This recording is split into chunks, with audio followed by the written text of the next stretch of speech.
Hi guys, welcome to the second episode in the three-part series, Same Storm but Different Umbrellas. Now, I think I'd be remiss if I didn't apologize for the fact that we've been on a long hiatus.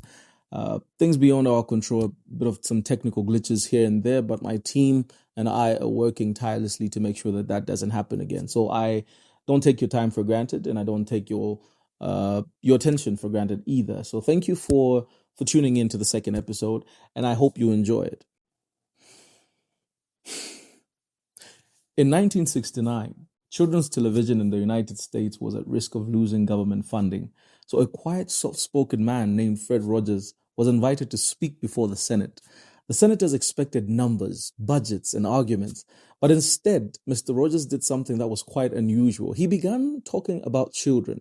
And this is what he said. He said, children don't act out because they're bad. They act out because they don't have the words to explain what they are feeling on the inside. And suddenly the room changed because everyone realized something. You see, everyone realized that behavior is often language.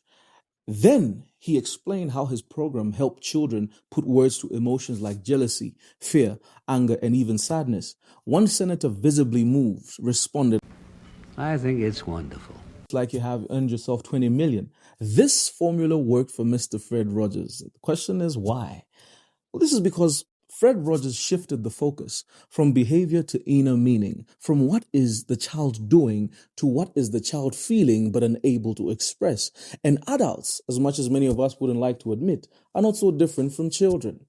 We just use better vocabulary and wear more sophisticated masks than children. And that shift, my friends, is the heart of today's episode. Because when people share pain, we often respond to what they are saying, but what they actually need is for someone to understand what they are feeling but struggling to express.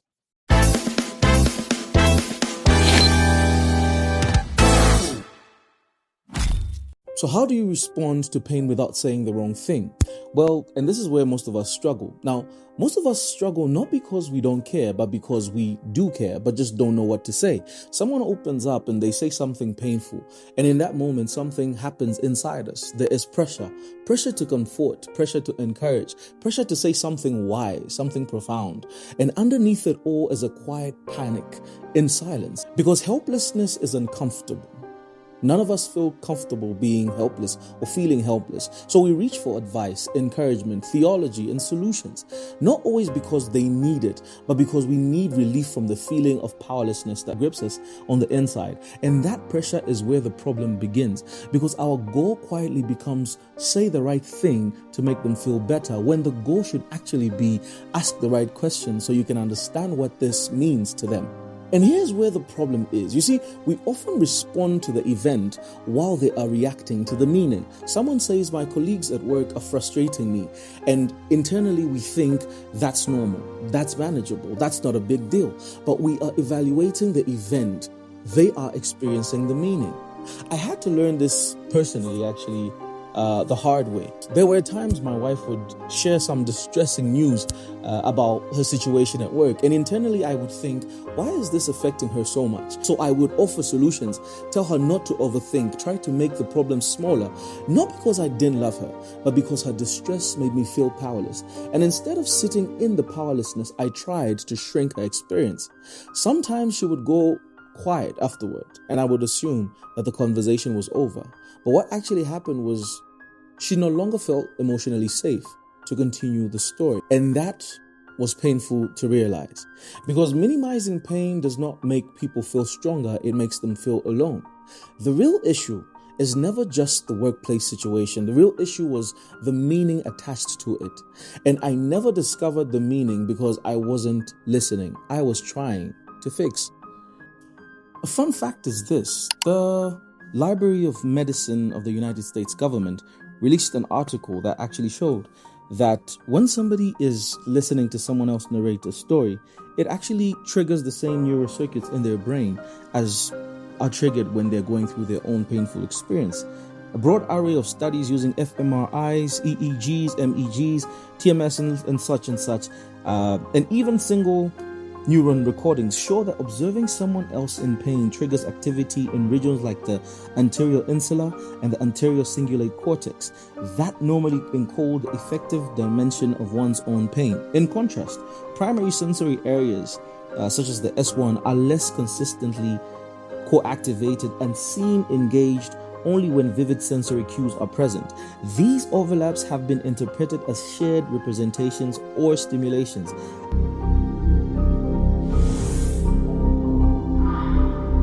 And the brain partly replays its own pain response when witnessing pain in other people. In other words, when you see someone else suffering, your brain mirrors part of the other person's distress. That creates internal discomfort, and when we feel discomfort, we regulate it, sometimes by offering solutions. Now, here's why we rush to speak. You see, when someone shares pain, something happens inside us. We become uncomfortable. We feel pressure to help. And without realizing it, we start trying to make the emotion disappear. So we say, it's not that bad. You'll be okay. Pray about it. Don't let it get to you. All are attempts to lower emotional temperature. But lowering emotional temperature is not the same as understanding emotional experience. People don't feel cared for when their temperature is lowered. They feel cared for when their experience is understood. And sometimes people leave conversations more lonely than when they actually entered them.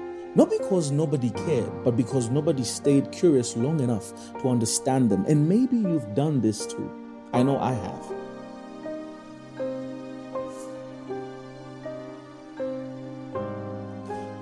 So let's use some examples, some relatable examples. For example, a parent who thinks they're failing at being a parent comes to you and they say, I feel like I'm failing as a parent.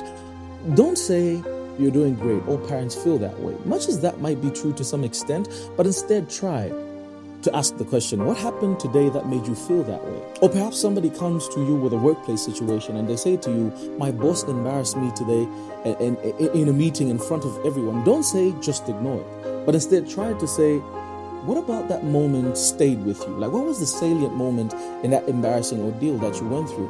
Or perhaps somebody comes to you with grief and they say to you, I still cry randomly.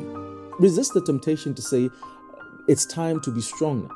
And try instead to ask the question, what do you miss about them lately? And for sometimes maybe you're a spiritual leader in your church and somebody comes to you feeling spiritually exhausted and they say to you, I am tired of praying because I keep praying and nothing seems to change. Don't say have more faith. Instead, try to say, what has this season been like for you spiritually? Notice the pattern. We move from statements to questions, from controlling the conversation to becoming curious about the experience, because people don't need immediate answers. They need emotional permission to be honest. So here's the framework that listeners can remember. When someone shares pain, don't start with statements, start with questions. What part of that was the hardest? Something like that. What about that affected you the most? Or what did that moment mean to you? Do you want me to just listen or help or help you think it through? Which is a very important question if you ask me. It will revolutionize the way you show up for the people that you love when they come out to you when they're distressed. Do you want me to listen or do you want me to help you think through it? Your goal is not to improve the story. Your goal is to understand the story. Sometimes the most healing thing you can offer a person is curiosity without judgment. Funny thing is that this is a concept that Scripture talks about long before, any psychotherapeutic modalities were at our disposal. In the story of Job, you realize that Job's friends come to Job and they visit him. For the first 7 days, his friends say absolutely nothing. And trust me, they did their best work in those 7 days. The first 7 days they went to visit him, because then they didn't make him feel any more guilty for his experience. They didn't make him feel like he was to blame for what he was going through. That silence in itself was able to help Job, sail through the pain better until they opened their mouths and made him feel worse. And something similar is also recorded in the book of John chapter 11. It talks about the resurrection of Lazarus and the fact that Jesus weeps. But what's interesting to note is this: the Son of God stood beside pain he already knew he had a solution for. Like, he knew he was going to resurrect Lazarus, yet he wept. He still chose tears before explanations. And this is something that is very remarkable. The fact that God chooses to experience the pain with you before he even relieves you from the pain, which makes you understand that it's more important for you to be able to understand the pain than it is for you to alleviate the pain. Because meaning is often discovered in presence, not explanations. If you remember one thing from this episode, remember this. When someone shares pain, your greatest responsibility is not to say the perfect thing. It is to understand the meaning behind what they are saying, because the issue is rarely just what happened. The issue is what it meant to them. And the only way to discover meaning is to listen. Sometimes the most healing words are not advice. Sometimes the most healing words are help me understand what this has been like for you. Because people rarely open their hearts to those who are trying to fix them. They open their hearts to those who are willing to understand them. So next time somebody comes to you and they're distressed, try not to fix, try to understand. You do a lot more help when you try to understand as opposed to the time when you try to fix things. So thank you for staying up until the end of this episode, and my hope is that you've learned something that will help you become better at showing up for the people that you love in your life, be close relatives or just acquaintances, just becoming a better helper when it comes to helping people who are in distress. See you next time.